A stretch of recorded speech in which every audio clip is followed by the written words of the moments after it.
एहतसाब अदालत में तोशा खाना और 190 मिलियन पाउंड करप्शन केस की समाअत। तोशा खाना केस में चेयरमैन पीटीआई की दरख्वास्त जमानत पर समाअत 6 दिसंबर तक मुलतवी।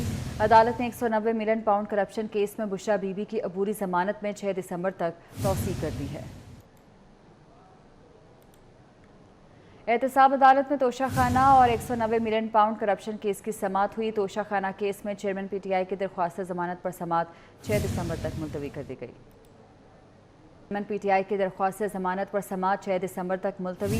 अदालत ने 190 मिलियन पाउंड करप्शन केस में बुशरा बीबी की अबूरी जमानत में 6 दिसंबर तक तौसीक कर दी है। एहतसाब अदालत में तोशा खाना और 190 मिलियन पाउंड करप्शन केस की समाअत हुई। तोशा खाना केस में चेयरमैन पीटीआई की दरख्वास्त जमानत पर समाअत 6 दिसंबर तक मुलतवी कर दी गई। चेयरमैन पीटीआई की दरख्वास्त जमानत पर समाअत 6 दिसंबर तक मुलतवी। अदालत ने 190 मिलियन पाउंड करप्शन केस में बुशरा बीबी की अबूरी जमानत में 6 दिसंबर तक तौसीक कर दी है।